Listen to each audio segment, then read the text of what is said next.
गणपति यानी सभी गणों के स्वामी, गणेश जिन्हें विघ्नहर्ता, एकदंत, गौरीसूत, लंबोदर, सिद्धिदाता, गजानन, सिद्धि विनायक, वक्रतुंड आदि 108 नामों से जाने जाते हैं। कोई भी शुभ कर्म करने से पहले गणेश जी का पूजा किया जाता है और कलश में गणेश जी को विराजमान करके उनके ऊपर दुर्वा यानी दूब चढ़ाया जाता है। हम सब गणपति के शांत और नटखट रूप के बारे में जानते ही हैं, लेकिन गणेश जी के एक ऐसी रूप है जिनके बारे में हम जैसे साधारण मनुष्य को नहीं पता। इस रूप को अघोरी और तांत्रिक तंत्र साधना करते हैं और बहुत तांत्रिक इसका गलत इस्तेमाल करके किसी और को भी नुकसान पहुंचा सकते हैं। वेद व्यास जी जब महाभारत को एक लिखित रूप देना चाहते थे, उन्हें एक ऐसे ज्ञानी व्यक्ति की जरूरत पड़ी जो उनके बोले गए सभी शब्दों को लिख सके। इसीलिए उन्हें ब्रह्मा जी गणेश जी के बारे में कहे कि वो ही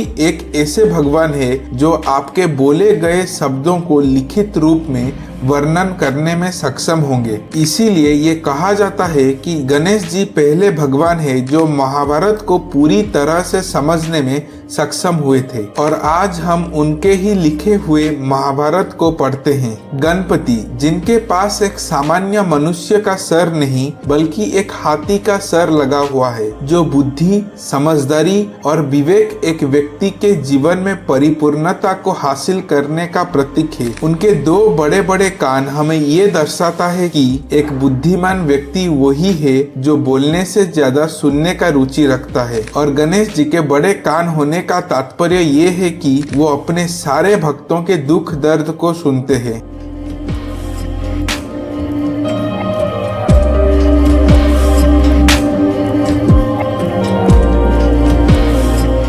एक बार माता पार्वती स्नान करने के लिए गए और नंदी महाराज को द्वार पर खड़े करके आदेश दिया कि जैसे किसी को भी अंदर आने नहीं दे। कुछ समय के बाद शिवजी आए और उन्हें नंदी महाराज रोक नहीं पाए। शिवजी को माता देखकर क्रोधित हो गई और मन ही मन में अपने लिए एक वफादार सेवक की इच्छा करी। स्नान करने से पहले माता हल्दी के लेप को अपने शरीर पे लगाए और उनके मेल से अपने पुत्र के स्वरूप एक अति सुंदर बच्चे का पुतला बनाया और उसे जीवित करके उसका नाम रखा गणेश। माता स्नान के लिए जाने से पहले गणेश जी को द्वार पर पहरेदारी करने की आदेश दिए और गणेश जी अपने माता के आदेश को पालन किए। कुछ समय के बाद शिव जी आए माता से मिलने, तब गणेश जी उन्हें किसी भी हालत में अंदर जाने नहीं दिया। उनके लाख कोशिश करने पे भी गणेश जी उन्हें नहीं जाने दिया। इसीलिए शिव जी क्रोधित होकर गणेश जी के साथ युद्ध किए और एक गंभीर युद्ध चला। अंत में शिव जी अपने त्रिशूल से गणेश जी के सर को धड़ से अलग कर दिए। गणेश जी के कटे हुए धड़ देखकर माता क्रोधित होकर रोने लगी और ये चेतावनी दिया कि अगर शिव जी गणेश जी को पुनर्जीवित नहीं करेंगे तो वो पूरे ब्रह्मांड का नाश कर देगी। माता की दुख को देखकर शिव जी गणेश जी को जीवित करने की निर्णय लिए और एक हाथी का सर लाकर गणेश जी के सर के स्वरूप लगाकर उन्हें जीवित किए। गणेश जी के कटा हुआ सर बहुत दूर जाके गिरा था और ये कहा जाता है कि गणेश जी का सर उत्तराखंड के एक गुफा में जाकर गिरा था जो पाताल भुवनेश्वर के नाम से प्रसिद्ध है। भगवान गणेश का सबसे भयंकर और गुप्त रूप के बारे में अधिक लोगों को नहीं मालूम। उच्चिष्ट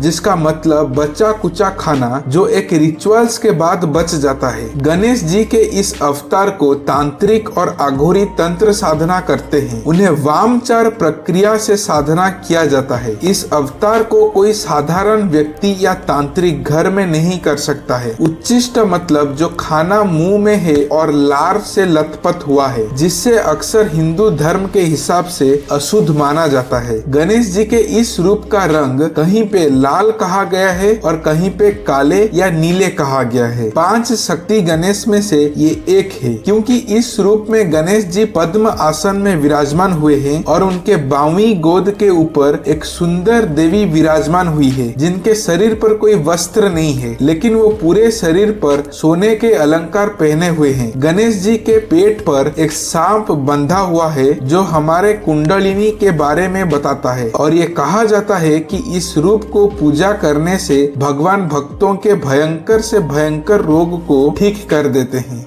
तांत्रिक इस रूप को तंत्र साधना करके किसी को भी नुकसान पहुंचा सकते हैं। एक बार धर्मराज के कन्या तुलसी माता गंगा नदी के पास एक आश्रम में पहुंचे और वहां पे एक सुंदर और आकर्षक बालक को देखे जो अपने योग साधना में लीन थे, और वो बालक थे गणेश जी। गणेश जी के सुंदरता को देखकर तुलसी माता उनके योग निद्रा के बाद उन्हें कहे कि वो उन्हें पसंद करती है और उनसे विवाह करना चाहती है, लेकिन तब तक भगवान गणेश ब्रह्मचारी थे और कहे कि वो उनसे कभी भी विवाह नहीं कर सकते हैं। ये सुनकर माता तुलसी क्रोधित हो गए और गणेश जी को श्राप दिए कि वो दो कन्याओं से विवाह करेंगे। गणेश जी के ब्रह्मचारी को तोड़ने की श्राप देने के बाद गणेश जी की क्रोध की कोई सीमा नहीं रही और तब गणेश जी उन्हें ये श्राप दिए कि वो शंख राक्षस से विवाह करेगी और अगले जन्म में वो एक पत्ते के रूप में जन्म लेगी। इसीलिए गणेश जी को कभी भी तुलसी पत्ते नहीं चढ़ाया जाता। कुछ वर्षों के बाद गणेश जी के मन में शादी करने की इच्छा हुई और वो माता पार्वती और भगवान शिव से उनके मन की इच्छा को व्यर्थ किए। गणेश जी के लिए कन्या देखना शुरू किए, लेकिन उनसे कोई भी कन्या विवाह करने के लिए राजी नहीं हुई। इसीलिए गणेश जी गुस्से में आकर सभी शुभ काम में पहले पहुंचकर विघ्न करने लगे, किसी भी काम ठीक से करने नहीं दिए और इसीलिए सारे देवता भगवान ब्रह्मा जी के पास जाके पहुंचे और इस संकट के बारे में बताया। उसके बाद ब्रह्मा जी 2 कन्या को जन्म किए जिनका नाम रिद्धि और सिद्धि रखा। रिद्धि जो मेटेरियलिस्टिक सुखों को दर्शाती है और सिद्धि जो स्पिरिचुअलिटी को दर्शाती है। बाद में गणेश जी उन दोनों के गुरु बने और उनसे विवाह किए। गणेश जी के बारे में ऐसे बहुत सारे अनोखे बातें हैं। अगर आपको ये वीडियो अच्छा लगा तो प्लीज लाइक और शेयर कीजिए और ऐसे ही और वीडियोस देखने के लिए इस चैनल